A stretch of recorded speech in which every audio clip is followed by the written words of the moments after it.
Salut tout le monde, c'est le petit plateau qui est de retour pour un troisième grand tour.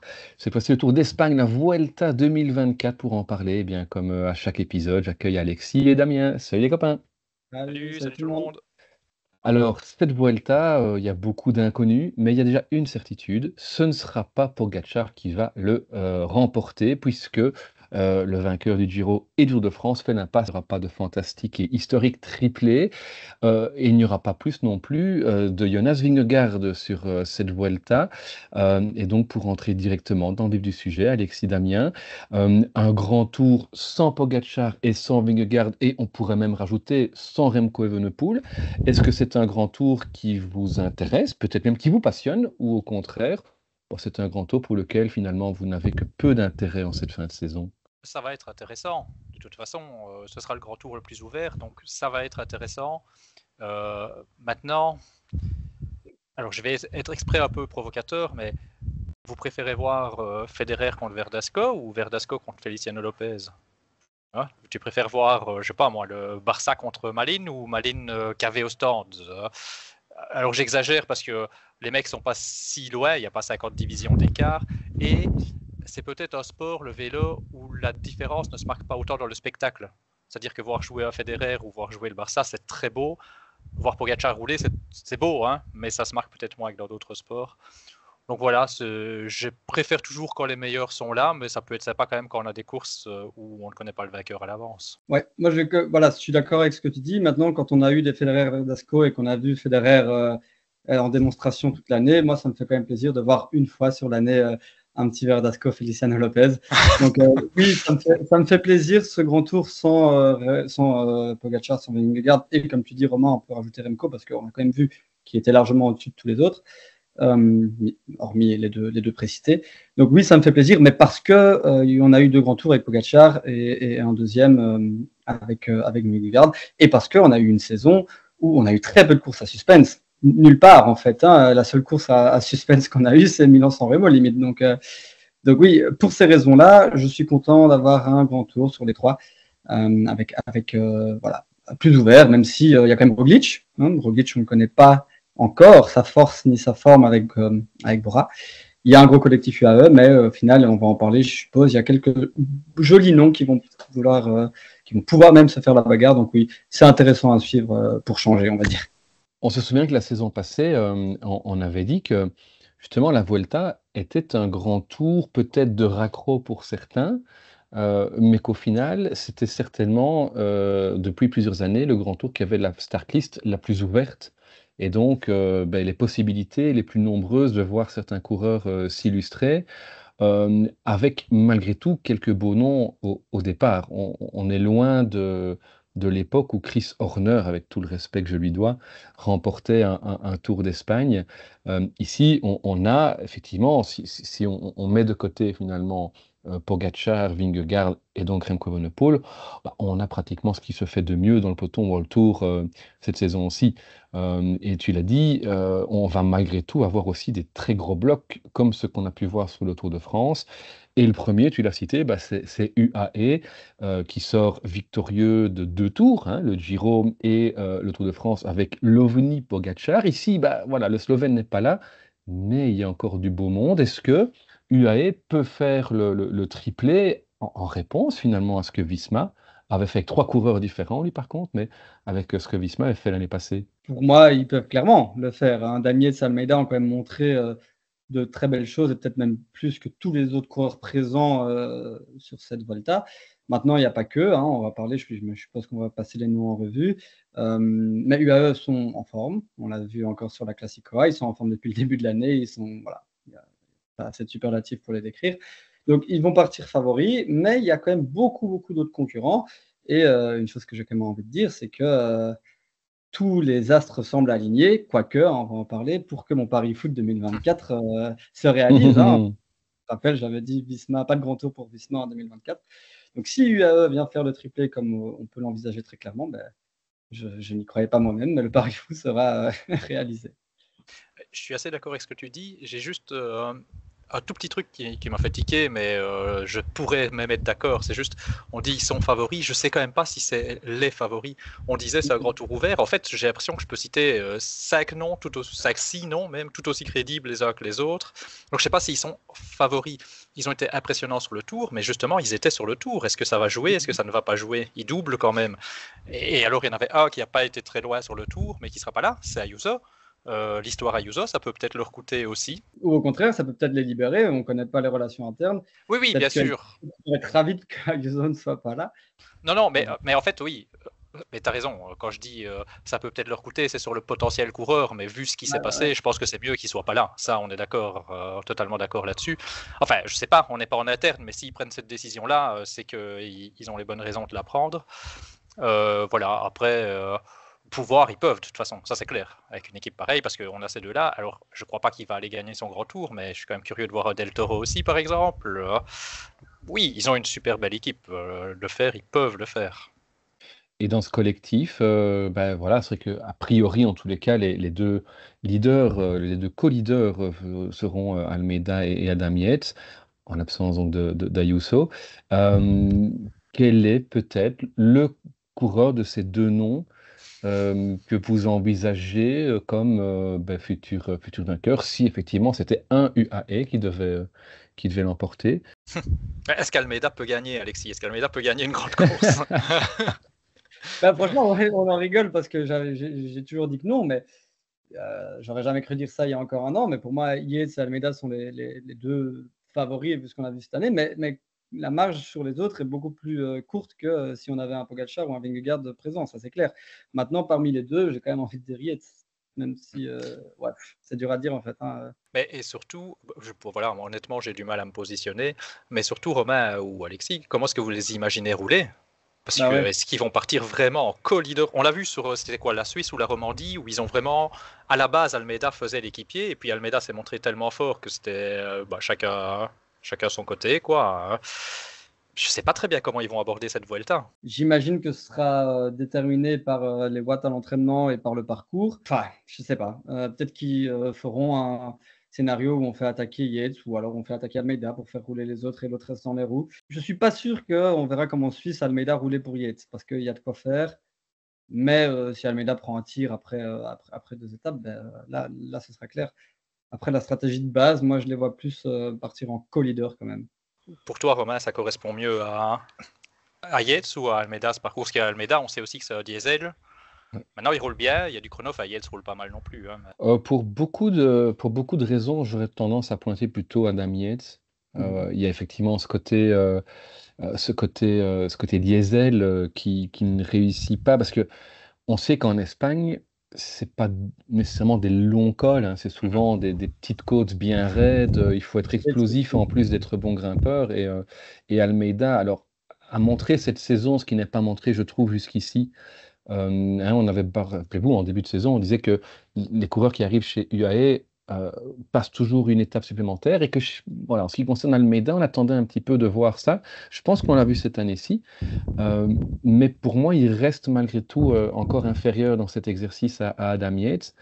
Et puis, c'est vrai que le Portugais est quand même plus jeune. C'est la première fois qu'il va faire 2 grands tours sur une saison, si je ne m'abuse. Donc, il y a aussi quand même pas mal d'inconnus en ce qui le concerne. Dernière chose, sur le Tour de France récemment, il s'est quand même battu pour sa place. Même s'il il a beaucoup roulé évidemment pour Pogacar, il ne s'est jamais relevé. Alors, sans se relever non plus du tout au tout, Adam Yates n'a pas donné cette même impression de vouloir absolument se battre pour une place au classement général. Et donc, ceci fait que peut-être que Almeida a laissé un peu plus de force sous les routes du Tour que Yates. Et donc, pour toutes ces raisons, j'aurais tendance à pointer Adam Yates. Maintenant, on l'a vu l'année passée, vous pouvez venir avec 2 super leaders, et c'est le troisième larron qui tire les marrons du feu et qui s'impose. Et donc, effectivement, Pavel comment vont-ils Sivakov. rouler? Il y a Pavel Sivakov, on a évoqué Isaac Del Toro, c'est sans doute encore un petit peu tôt, mais on dit tellement de bien du Mexicain qu'il ne faut peut-être pas non plus l'évacuer. Est-ce qu'un McNulty, qui serait dans une bonne forme, qui n'a pas fait de grand tour, hein, je pense qu'il n'était pas sur le Giro de mémoire, Est-ce qu'un McNulty ne peut pas aussi créer un peu la surprise? Donc voilà, finalement, UAE apparaît comme je trouve le collectif le plus costaud, le plus impressionnant.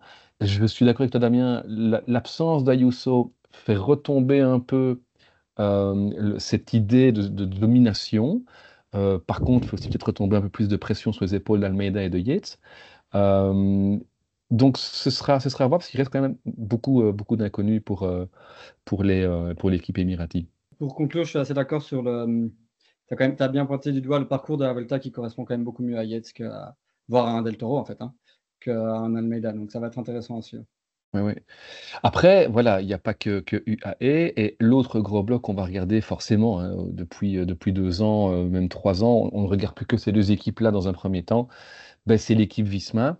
Ben, l'équipe Visma qui effectivement vient sans Vingegaard, mais vient avec le leader en titre, enfin le champion en titre de cette Volta, Sepp Kuss, qui a montré sur le Tour de Burgos que, bah, contrairement à ce qu'on avait pu penser durant toute cette première partie de saison, il arrive en jambes. Il n'a pas fait cette fois-ci le Giro et le Tour de France, donc il arrive a priori plutôt frais. Il a eu le temps de digérer cette victoire. Est-ce que Sepkus, c'est finalement pour vous le favori à sa succession, ou est-ce que Sepkus part comme un outsider derrière UAE? Mais avec une équipe Visma qui, bah, sur papier, c'est du très costaud. Entre les deux pour moi. Ouais. C'est-à-dire que je ne vais pas le mettre favori numéro 1, mais il est plus qu'outsider. Et ça, j'avais aucun doute là-dessus. Je sais que Visma l'a mis en laboratoire toute l'année et il va arriver super fort sur cette Volta. Ça, j'en ai aucun doute. Ouais, c'est une énigme, moi, c'est que j'arrive pas à. J'aurais jamais imaginé qu'il puisse gagner la Vuelta l'année passée, par exemple. Donc, j'ai toujours du mal à le positionner. Maintenant, je le mettrai pas en favori parce que de toute façon, je le mettrai pas en favori, même en dehors du AE. Pour moi, il y a d'autres mecs que je mets avant lui. Mais du coup, je peux rien exclure avec ce gars quand j'ai vu sa Vuelta de l'année dernière, quoi. Oui, c'est ça. Moi, je pense qu'il sera à son meilleur niveau, donc éventuellement à son niveau de la Volta l'année dernière. Donc lui, j'ai aucun doute sur son niveau. Maintenant, la question qui reste à déterminer, enfin la réponse, c'est pas son niveau à lui, mais plutôt le niveau des autres qui pourra le battre. Et ça, en effet, je pense que voilà, c'est pas Vingegaard non plus. Il y en a qui peuvent le battre, à commencer par les UAE, mais pas que. Roglic aussi, bien sûr. Et Ouais, on ouais. parlait des double tête minimum chez UAE. Kian, c'est pur équipier pour vous? À mon sens, oui. À mon Je- sens, oui, parce que son objectif était non. le Giro. Et ici, tu viens quand même dans l'équipe du tenant du titre. Ah. Et donc, je ne serais pas étonné que Kian, en tout cas en début de course, tant que Kuss reste dans la course à la victoire finale, que Kian fasse office d'équipier. Et d'ailleurs, on n'a pas du collectif du AE, on a évoqué le collectif Visma, mais ça reste du costaud, peut-être un peu vieillissant si on met Kian de côté, mais c'est quand même Geesink, Kruijswijk, on sait que c'est des gars sur lesquels tu peux toujours compter. Euh, Gelderman qui a montré aussi de fameuses choses ces dernières semaines. Donc il y a là quand même quelque chose d'assez intéressant. Peut-être plus que Kian, la question moi, que je me pose au niveau de Visma, c'est le rôle de Wout van Aert qui est annoncé ici au départ.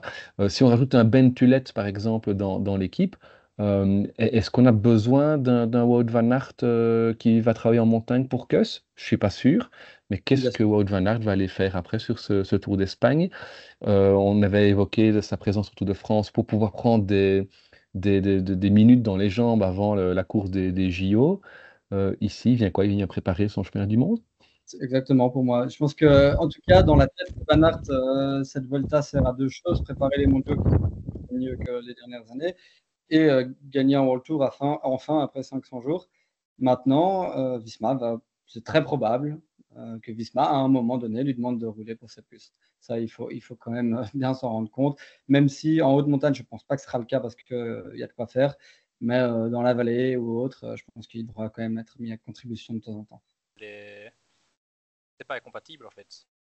Moi, il va bosser et ça lui fera du bien aussi en vue des échéances futures. Ouais. Et Kian Uijtdebroek, tu lançais la question, mais tu n'y as pas répondu. Est-ce que tu vois Kian Uijtdebroek faire plus que le rôle de simple équipier? Non, je le vois faire équipier. Après, est-ce que pour autant il peut pas faire un top 10 en faisant l'équipier? Ça, j'en sais rien. Je vais pas me prononcer là-dessus. Mais non, pour moi, clairement, il sera équipier. Ce que je peux à la limite envisager pour Ken, ce serait un rôle libre, d'autant plus qu'apparemment il est en forme d'après des sources absolument pas officielles. Mais le plus probable pour moi, ce serait quand même qu'il soit équipier parce qu'on parle, comme tu l'as dit, du tenant du titre. Et oui, son objectif était le Giro. Donc, Ouais, mais c'est vrai que comme souvent quand on prépare des courses, on enregistre évidemment quelques jours avant le début, donc on n'a pas encore la start list définitive. Telit est dans la start list provisoire de Visma, mais les choses peuvent changer. On a dit UAE d'un côté, Visma de l'autre, c'est un petit peu la réalité de ces grands tours depuis quelques années. Qu'est-ce qu'il y a finalement? Parce que tu l'as déjà évoqué, Damien, il y a pas mal d'autres équipes, en tout cas pas mal d'autres coureurs derrière qui peuvent jouer peut-être un rôle d'arbitre dans un premier temps, voire même plus. On sait qu'il y a évidemment Primoz Roglic qui va arriver, comme finalement chaque année depuis 4-5 ans, revanchard sur cette Vuelta, puisque c'est jamais la Vuelta qui vise, mais c'est toujours la Vuelta sur laquelle il a l'occasion de performer, avec ceci près que ça fait 2 ans qu'il n'accroche plus cette Vuelta. On se rappelle qu'il y a 2 ans, il a abandonné alors qu'il essayait de revenir sur Remco. Et la saison passée, il aurait bien aimé pouvoir viser plus qu'un simple podium, mais les consignes d'équipe, manifestement, ont fait que c'est Sepp qui a pris la victoire. Ça a probablement aidé, voire accéléré le départ de Roglic vers cette nouvelle structure, Bora, qui vient d'accueillir Red Bull. Alors on peut imaginer que l'apport assez impressionnant, hein, on peut l'imaginer en tous les cas d'un point de vue financier, de Red Bull ne va pas nécessairement avoir une incidence directe sur l'équipe. On a entendu parler déjà de quelques noms de recrutement. Donc là, effectivement, pour la saison prochaine, ça va certainement rééquilibrer certaines choses. Mais en tout cas, pour cette Vuelta, pas nécessairement. Donc, qu'est-ce que vous attendez finalement de Primoz Roglic sur ce tour? Et puis on évoquera par après, évidemment, les autres arbitres de cette Vuelta 2024. Moi, je sais pas ce qu'Alexis en pense, mais pour moi, c'est peut-être le plus gros bloc. Hein. j'allais le Ah, dire. Avant de derrière, parler de mais- Roglic en lui-même, avant de parler de Roglic en lui-même, on a parlé de 2 gros blocs, mais Bora, impressionnant. Hein. Vlasov, Martinez, Roglic, Lipovic. ouais. Rien que Et ça. pas Aleotti en plus. Enfin bon, tu me diras, c'est Ouais, pas un allez, énorme nom, ouais. mais c'est pas mal, quoi. Je veux dire, ouais, ouais. Oui. En Oui, attendant donc, les 2 prochains, ouais. oui, c'est ça. Donc on a là, si les mecs ils sont à leur niveau, maintenant il faut voir le niveau de chacun. Évidemment, on a vu comment Vlasov a quitté le tour, Roglic, on sait jamais très bien. Et pardon. Et Dani Martinez, il vient de me décevoir là sur la Classicoa, mais on va pas le juger que là-dessus. Donc ouais, si eux ils arrivent tous en forme, c'est un bloc incroyable. Et jusqu'à preuve du contraire, Roglic était encore un fantastique. Il sort peut-être tout doucement de la liste, mais c'est quand même le plus grand nom de la liste là au départ. Donc pour moi, c'est le plus gros bloc avec la plus grosse individualité. Ça ne Oui. veut pas dire qu'il va gagner, hein, mais. Et finalement, avec Martinez, on a le deuxième homme le plus fort derrière Pogacar sur le Giro, qui a très très peu couru depuis. Il a fait uniquement la course olympique et la Classicoa, donc il faut le temps qu'il revienne évidemment en course. Tu l'as dit, hein, Vlasov, on sait que voilà, il était tombé avec fracture de je ne sais même plus quoi, mais il faudra voir dans quel état physique il va arriver. Roglic aussi, hein. Là, pour l'instant, les nouvelles ne sont pas très très rassurantes. On a vu que ce soit le Tour de Burgos ou la Classicoa, il ne s'est pas aligné. Là aussi, là encore, grosse inconnue sur son état peut-être même pas l'état de forme, mais l'état physique, tout simplement, du Slovène. Mais sinon, effectivement, avec un petit Lipovic qu'on avait vu très en forme en début de saison, qu'on a pu revoir sur le Giro avant, malheureusement, de devoir abandonner pour raison de Covid ou de maladie, je ne sais plus. Mais donc, effectivement, beau collectif. Ineos, c'est la dégringolade. Il y a quelques années, c'était Ineos les super, les fantastiques. Et là, maintenant, ça veut dire qu'on met encore Bora. Donc, ça fait déjà 3 équipes devant Ineos. Quoique, je ne sais pas si je mettrais Ineos derrière Visma Ouais, sur le Ineos collectif. a une belle équipe. Pour le moment, ils ont que 5 coureurs, mais ils ont une belle équipe. Hein. On y viendra, mais. On peut tout y passer effectivement à Ineos, où, en tout cas, pour l'instant, Carlos Rodriguez est dans la start list. Ouais. Il ne devait pas faire la Vuelta, et puis vu la contre-performance, entre guillemets, hein, de l'Espagnol sur le Tour, même de manière générale de Ineos sur le Tour, l'équipe a décidé apparemment de l'aligner sur cette Vuelta. Qu'est-ce que vous attendez finalement d'Ineos sur cette Vuelta? J'attends Je- Rodriguez, plus fort que sur le Tour, j'espère. Mais je ne sais pas si on peut vraiment l'espérer. Et j'attends toujours de plus, qui pour moi a un potentiel énorme, donc à voir. Pas pour la victoire, hein, bien sûr, mais pour un beau top 10. Peut-être au-dessus de Bernal dans la hiérarchie Ineos, selon moi. Mais en fait, oui, on m'a peut-être entendu un petit peu rire, mais c'est pas du tout moqueur envers Skellig City. Malheureusement, je pense qu'il ne sera pas dans la hiérarchie de base, en tout cas, de départ devant, mais c'est vrai que c'est dommage. Hein, parce que quand on voit les performances, de plus, c'est quand même vraiment costaud. Hein. J'aimerais tellement qu'il puisse jouer sa carte à un moment donné. Alors oui, il irait pas chercher la victoire, évidemment, mais il irait chercher un beau classement, je pense. Ineos, plus globalement, moi, je sais pas. Je sais pas. Carlos Rodriguez, je sais pas, en doublant, en fait, je sais jamais très bien ce qu'on peut attendre des mecs qui doublent comme ça. Il a quand même fait le tour à fond. Oui, c'est une contre-performance, entre guillemets, comme tu l'as dit, mais on l'attendait mieux. Mais il a quand même fait tout le tour à fond. Repartir pour la Vuelta, je sais pas. Je pense que c'était Bernal le leader désigné, donc... Ouais. Moi, j'allais dire que depuis l'année dernière et cette année encore plus, on voit que pour certains, doubler n'est plus vraiment un souci. Donc, je vais m'attendre à un fort Rodriguez. Et si ce n'est pas le cas, ce serait une nouvelle déception pour ma part. Dans les prétendants, évidemment, au top 10, il y a d'autres blocs, notamment le bloc Lidl Trek avec Giulio Ciccone qui est annoncé, qui, j'imagine, devrait viser les étapes. C'est ce qu'il devait déjà faire a priori hein, sur le Tour de France, rappelez-vous. Et puis c'est le forfait de dernière minute de Tao Geoghegan Ganart. Le C'est toujours piège pour compliqué tous à ceux qui dire ça. font tous les Voilà, podcasteurs. Et... exactement. Et qui ne sera pas là non plus sur cette Vuelta, au contraire de Skelmos, Mathias Skelmos, qui est peut-être dans les coureurs prétendant au podium, parce que je pense que c'est ce que le Danois va viser, bah, le seul qui n'a pas fait de grand tour depuis le début de la saison. Qu'est-ce que vous attendez du Danois? Est-ce que ça peut être, on va pas parler de révélation, hein, parce qu'on connaît maintenant le gaillard, mais est-ce que ça peut être finalement cette bonne surprise de la Vuelta? Ou au contraire, peut-être qu'en manquant de rythme, il risque de se faire vite. Je l'attends acteur, présent, top 10. Mais c'est pas celui, hormis tous les noms qu'on a déjà cités, c'est pas le premier que je citerai pour venir faire une éventuelle surprise pour le podium. Tout pareil. Ouais, On a le même nom maintenant. Moi, c'est quelqu'un qui a déjà fait un grand tour cette saison. mais vas-y. Enfin, Bah oui, on l'a sûrement le même. Tibéri. Ah. Carapace. Ah, qui t'a dit? Ah, Tibéri, pardon. Tibéri. J'avais cru. Et Ah oui, oui, Carapace. ah non. Ah oui. Ah oui, oui, oui, c'est vrai, pourquoi pas. Ouais. On ne sait pas encore trop bien ce qu'il aura comme gars autour de lui. Hein. La compo de Barré n'est pas encore donnée. On sait juste que lui sera au départ. On peut imaginer qu'un Bilbao, par exemple, devrait suivre, de même qu'un Caruso. Donc ça peut donner un chouette collectif. Alors évidemment, on n'est pas au niveau de UAE ou Visma ou Bora, mais ça peut être intéressant. Et tu citais Carapace. Ben, Oui, c'est je clair que citerai Blais quand... avant Tibéri, mais c'est vrai, t'as raison, hein, Alexis, en fait. Ouais. Carapace, oui, il a montré de magnifiques choses sur le tour. Maintenant, on reste à voir. Est-ce que s'il a pas de craquante, bien sûr, il peut être devant Tibéri, ça c'est clair et net. Mais à voir. J'ai l'impression qu'il a pris le tour sur les étapes et que là, il voit qu'il y a une possibilité de le gagner. En fait, je pense que Carapace, il s'est dit, bon, ça va, il y a Pogacar et Vingegaard au départ, qu'est-ce que tu veux que je joue au classement général? Mais là, il y a une ouverture.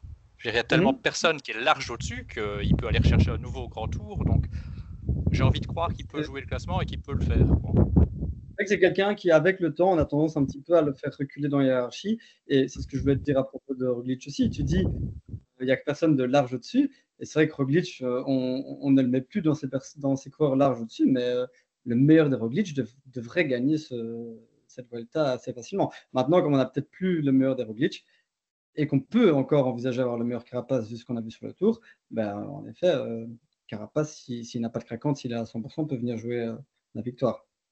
Peut-être Là, un dernier bloc qu'on n'a pas encore évoqué, mais qui arrive sur cette Vuelta avec, je ne sais pas du tout ce qui se fait de mieux dans son équipe, mais en tous les cas, tous les coureurs de classement généraux de Grand Tour, c'est Movistar, qui est toujours un petit bonbon hein, de cette Vuelta. Euh, Bah, Movistar, alors oui, on a vu Rubio sur le Giro faire quelques placettes et aller chercher son top 10.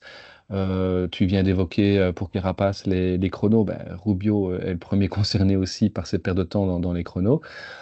Et derrière, que ce soit Quintana ou Mas, c'est pas forcément mieux au niveau des chronos. Mas qui a été très discret sur le Tour de France. Est-ce qu'il y est allé pour préparer sa Volta? Est-ce qu'il est allé pour essayer de faire quelque chose? Évidemment, ça, on ne le sait pas. Mais qu'est-ce que vous attendez de cette équipe Movistar et peut-être plus en particulier d'un Enric Mas? Bah, Mas, Alexis parlait de ceux qui reculent dans la hiérarchie, alors Ouais, lui, il recule bien dans la hiérarchie.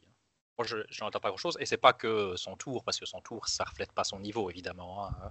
Mais je trouve que même sur les courses par étapes d'une semaine, durant la saison, il recule. Plus le temps passe, et plus il recule. Moi, il me semble en capacité d'aller jouer vraiment les tout premiers rôles. Alors, on sait qu'il est souvent bon sur la Vuelta, mais je dis pas qu'il va être à la ramasse, hein. Mais c'est pas un mec qui va m'enthousiasmer, parce que j'ai l'impression, bah oui, quelque part entre 5 et 10, quoi. non, j'y crois plus non plus, moi, personnellement. Bon, il y aura mon chouchou Pelayo Sanchez qui va pas faire un classement, mais je regarderai plus Pelayo que Mas, tu sais. Par contre, je ne sais pas si vous voulez encore parler de Mas, mais un autre coureur qui, lui, pourrait remonter dans la hiérarchie après être descendu pendant plusieurs années, et c'est presque lui manquer de respect qu'on n'en ait pas encore parlé, c'est quand même Mikel Landa, qui a fait un super Tour de France. Et c'est vrai qu'on a, même s'il est très apprécié, c'est vrai que c'est un coureur qu'on oublie toujours de mentionner, alors que si on a le Landa du Tour de France, il peut venir faire une immense Volta. Il est sur ma feuille. Bon, s'il faut vraiment une preuve, il est sur ma feuille quelque part. Oui, évidemment. Après, si Almeida peut pas gagner une course, je sais pas si Landa peut en gagner une, mais il sera bien classé, oui, je pense. J'allais Ah oui, faire exactement la même remarque. je ne le mets pas pour la victoire finale, hein, parce que c'est Landa, mais bon, et qu'il y a des chronos. Mais il peut faire une belle Volta, il peut être présent. Ouais. Est-ce qu'il aura des gars autour de lui? Ça, c'est à voir. Est-ce qu'il a besoin de gars autour de lui? C'est aussi à Le voir. Serge Mais Junior, quelle est la compo? Est-ce que William Le Serre fait cette Vuelta? Pour l'instant, c'est le seul avec James Knox qui est voilà. annoncé au départ Ok. aux côtés du Basque. Ouais, ouais, ouais. Bon, Donc, ça bizarre. m'intéresse. Ouais, moi aussi. Après, voilà, il y en a encore beaucoup d'autres. Ce sera Ouais. intéressant de voir un Ben O'Connor, par exemple, qu'on avait vu très en forme sur le Giro. On aura toujours un œil attentif sur David Gaudu, sur Guillaume Martin, qui vont venir, je l'espère, jouer les étapes et pas les classements généraux. Mais de nouveau, pour des coureurs de cette envergure, quand vous prenez le départ d'un grand tour où il n'y a ni Pogacar, ni Vingegaard, même que Remco n'est pas là, c'est tentant d'aller faire un top 10. Ça rapporte des points UCI. On sait que certaines équipes sont pour l'instant un petit peu dans le dur.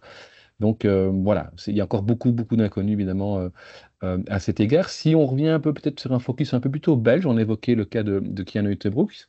On a aussi évoqué celui de Lorenz de Plus.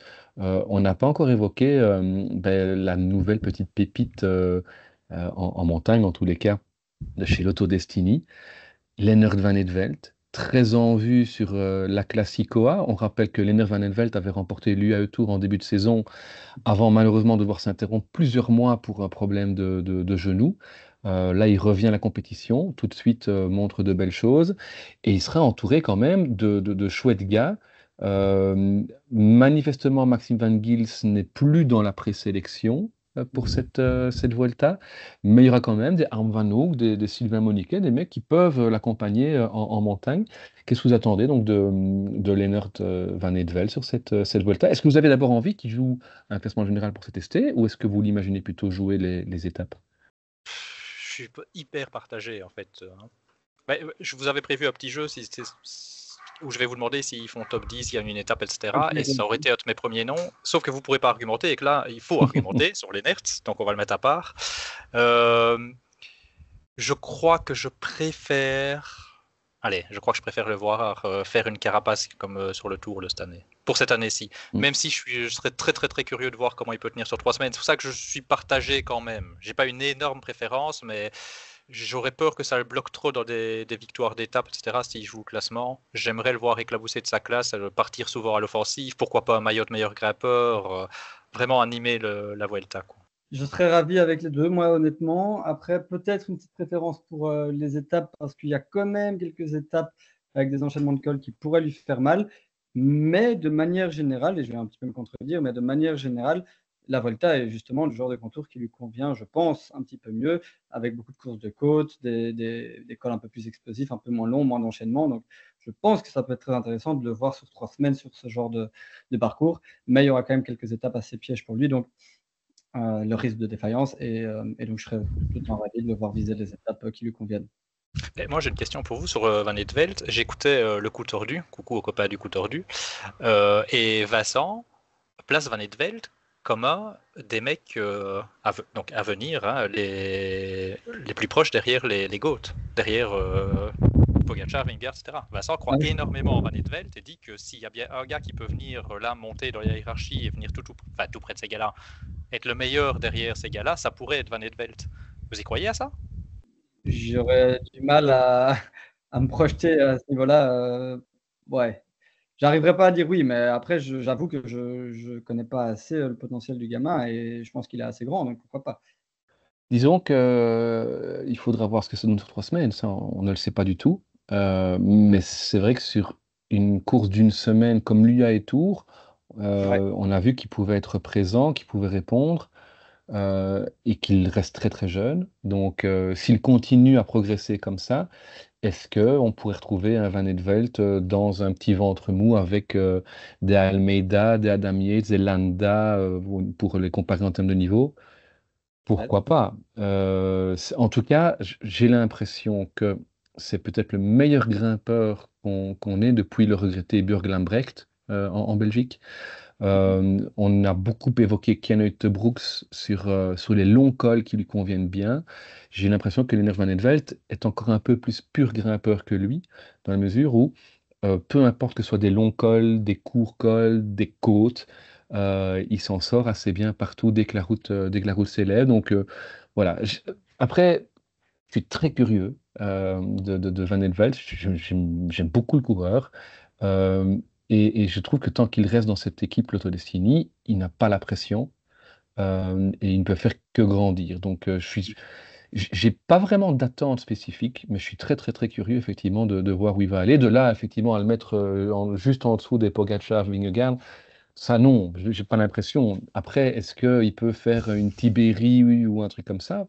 Ouais, mais tu Je sais vois, pas. on s'est tous emballés avec certains classements. Alors oui, c'est pas encore la même chose, hein. Il n'a pas gagné en surclassement comme Kian l'a fait en étant le plus jeune et tout ça, mais il a fait deuxième de Baby Giro aussi, et, quand tu vois lui le tour qu'il fait. Donc c'est vrai que je peux comprendre. Alors je suis pas encore au point de Vincent, hein. Je vais pas non plus dire ce mec va devenir le meilleur derrière les tout meilleurs, mais ouais, je sais pas, ça m'a interpellé de l'entendre.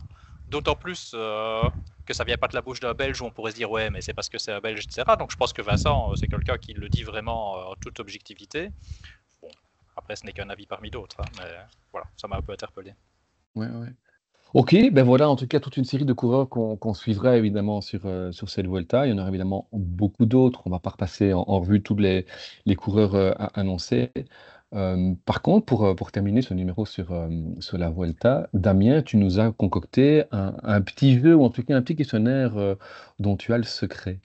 Vous savez, comme j'aime vous frustrer, vous aimez parler, et je vais vous demander encore une fois de juste répondre à la question sans argumenter. Donc vous avez le droit entre 4 réponses, c'est top 10 du classement général, donc vous pouvez top 10, étape, vainqueur d'étape, aucun des deux, ou les deux. Ok, et je vous ai sélectionné quelques noms. On est parti. Finalement, on l'a pas quand même tant dit parce qu'on a plutôt dit ce qu'on espérait. Donc je vais quand même vous poser la question sur Van Etvelt. Est-ce qu'il va faire un top 10 du classement? Est-ce qu'il va gagner une étape? Aucun des deux ou les deux? Alors moi, je pense qu'il est capable de chercher un top 10, mais qu'il va jouer les étapes et qu'il va aller chercher une étape. Ok, étape. Les deux. Les deux? Ok, c'est super. J'avais noté ce nom, Richie Taylor. Moi, non, top 10, allez. Mais si tu as trop de noms, je risque de donner 15 gars top 10, hein. Non, top 10, pas d'étape. Oui, je dirais rien, Aucun pas des deux. d'étape, mais pas top 10 non plus, aucun des deux. Il y a trop de noms pour Je- qu'ils soient top 10. Donc, Ouais, on l'a évoqué durant cet épisode. Toi, Romain, t'en parlais carrément d'un podium, donc Skelmos. top 10, pas d'étape.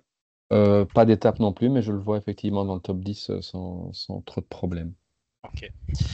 Alors, il y a des noms dont on a parlé, donc je vais les passer, ça ne sert à rien de revenir dessus. Max Poole. Ouais, il a montré des belles choses, mais il y a quand même une belle densité, donc je veux dire aucun des deux, peut-être trop tôt. Ou Ok. alors étape, s'il est lâché au je commence à argumenter, hein, mais non, OK, je veux dire étape. Ok. Ouais, je vais dire aucun des 2, mais c'est vrai que, si, s'il est assez rapidement éloigné du général, c'est le genre de mec qui en deuxième semaine, voire en troisième semaine, peut aller en gagner une, dans une échappée. Ça clairement et le top 10, je le vois devant un gars comme Richitello dont on a parlé juste avant, mais de là à intégrer le top 10, ça me semble compliqué. Maintenant, c'est vraiment le genre de gars, j'ai l'impression, qui peut être cette de nouveau, pas révélation surprise, c'est quelqu'un qu'on commence à connaître, mais ça peut être ce gars qu'on n'attendait pas forcément dans le top 10, mais qui y Ouais. sera au final. Ok. Alors, je vais vous demander votre avis sur Isaac Del Toro. Alors, étape non, il n'ira pas Mmh. faire d'étape parce qu'il va devoir bosser pour les autres, je pense. Et la question, ça va être, est-ce qu'il se relèvera quand il aura fini de bosser ou pas? S'il se relève, rien du tout. S'il se relève pas, top 10. Je vais aussi dire trop de mots par rapport à ce que j'ai le droit, mais je veux dire, en potentiel, les 2, en définitive, aucun des 2. Alors, je vous propose de terminer avec 3 Français. David Gaudu. Pour être gentil, Ah, étape. Parce que parce que je pense que contrairement, voilà, Pogačar et Vingegaard ne seront pas là, donc il y aura plus d'étapes accordées aux échappés et s'il a l'intelligence de viser les étapes, il pourra aller en chercher une. ouais, je suis assez d'accord avec tout ce que vient de dire Alexis. Sa forme sur le tour ne m'a pas rassuré pour aller chercher une étape. Mmh. Euh, mais effectivement, il y aura peut-être plus d'opportunités. Et donc, s'il y a plus d'opportunités, il y a plus de chances qu'il en cherche une. Donc, je vais dire, pour être optimiste et comme on a beaucoup parlé des Belges, je vais dire, allez, étape. Lenny Martinez. Aucun des deux. Ouais, Ok. non, aucun des 2. En pareil, Donc, en potentiel, top 10, mais là, aucun des 2. vous le Il- pensez totalement lessivé, en fait, là, pour cette fin de saison? oui, et pas forcément physiquement. Je Ouais, pense ouais, qu'il D'accord. est, il est cramé à tout niveau et ça aurait bah, été vraiment intéressant de voir sur cette Volta sans qu'il ait fait le Tour de France avant. Mais le fait qu'il ait fait le Tour de France dans des conditions quand même très particulières, son transfert, enfin voilà, c'est beaucoup, beaucoup, beaucoup de choses qui font que je ne sais pas ce qu'on doit en attendre. Je le lui souhaite, hein, franchement, d'aller chercher une étape. On se rappelle quand même qu'il a porté le maillot rouge la Mhm. saison passée, donc voilà, il va peut-être avoir ce sursaut nécessaire pour aller chercher quelque chose, mais j'ai un peu peur que ce soit un peu limite, d'autant qu'il y a Gaudu juste à côté de nouveau, hein, donc voilà. Alors, les amis, pour terminer, je vais vous demander votre avis sur celui qui va peut-être bientôt devenir le Français préféré des Belges, Valentin Paré-Peintre. étape, Oui, pas de top 10 parce que ce serait la chasse gardée d'O'Connor, voilà, mais mais étape. il était tellement impressionnant sur le Giro et il y a tellement d'arrivées ici en côte que, ouais, peut-être bien étape. Ok. Plus vite que, je vais même me mouiller un peu, plus vite qu'un Gaudu ou qu'un Ah oui, Martinez qu'on vient de citer. pour moi, oui, pour moi, clairement aussi, ouais. Surtout qu'il a quand même démontré sur le Giro qu'il a cette science de pouvoir prendre la bonne échappée et il a cette lecture de la course que pour pouvoir savoir quand il doit attaquer. Et moi, alors je ne l'ai pas revu depuis le Giro, j'avoue, mais sur le Giro, c'était pour moi la révélation, la surprise même, parce qu'autant on connaissait un petit peu son frère, Aurélien, autant lui, je n'avais jamais vraiment vu ce qu'il pouvait nous réserver. Et là, impressionnant et super recrue, je pense, pour l'équipe Soudal au passage. Si on a le Valentin du Giro, je suis tout à fait raccord avec toi, hein. Ce sera la plus grande chance des Français, à la limite, pour aller chercher une étape, hein. Ouais. Ok, voilà, bah, j'avais d'autres noms, mais on en a déjà un peu parlé, donc on va pas revenir dessus, hein.